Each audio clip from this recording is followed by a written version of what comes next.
Ever forgot something important and needed the perfect phrase to explain it? Yeah, it slipped my mind is exactly what native speakers say. Today, you're learning this essential expression plus vocabulary about borrowing, lending, and keeping promises. Let's dive in. Part 1. Listening practice. Listen to this conversation about a forgotten promise. Hey, Alex, did you remember to bring that cookbook you borrowed from me? Oh no, it completely slipped my mind. I'm really sorry, Sophie. Don't worry about it. Can you bring it next week? Absolutely. I'll set a reminder on my phone right now so I won't forget again. Smart thinking. By the way, have you tried any recipes from it? Almost finished. I've got 3 more recipes to test. They're all fantastic.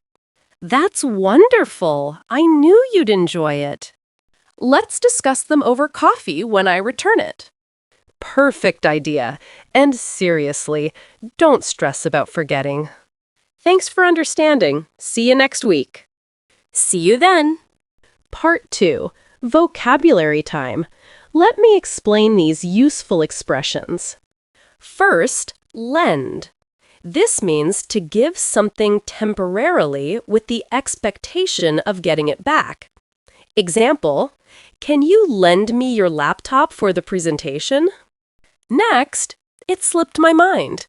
This means you forgot something unintentionally.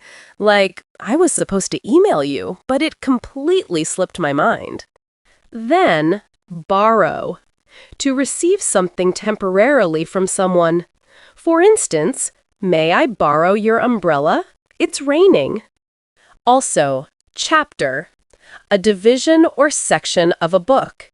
Example, I'm reading chapter 5 of my novel tonight. Finally, recipe. Instructions for preparing a particular dish. Like, this chocolate cake recipe is my grandmother's secret. Grammar note. Lend and borrow are often confused. Remember, I lend to you, you borrow from me. Example, I'll lend you my book means you borrow my book from me. Repetition is crucial. Watch this multiple times and practice speaking aloud. Part 3. Listen and answer practice. Answer these questions out loud.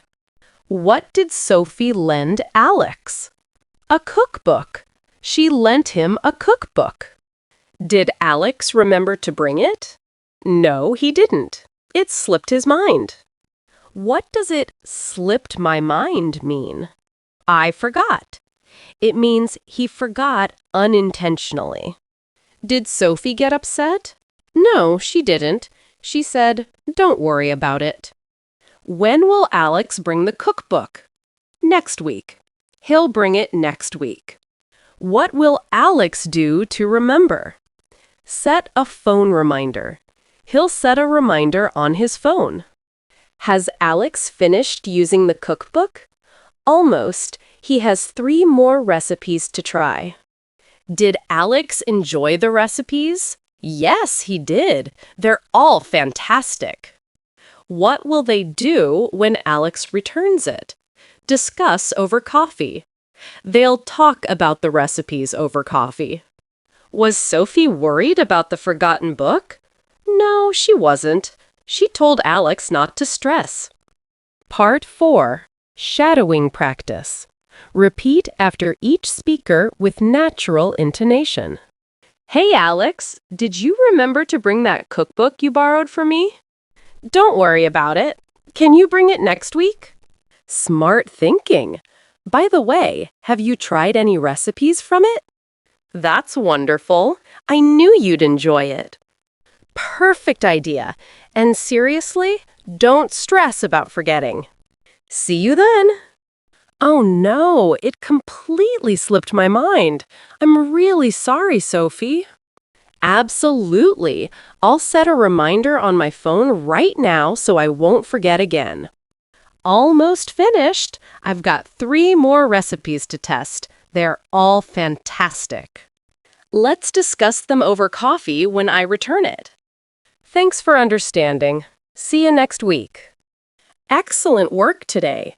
It slipped my mind is one of the most natural ways to admit you forgot something without sounding careless.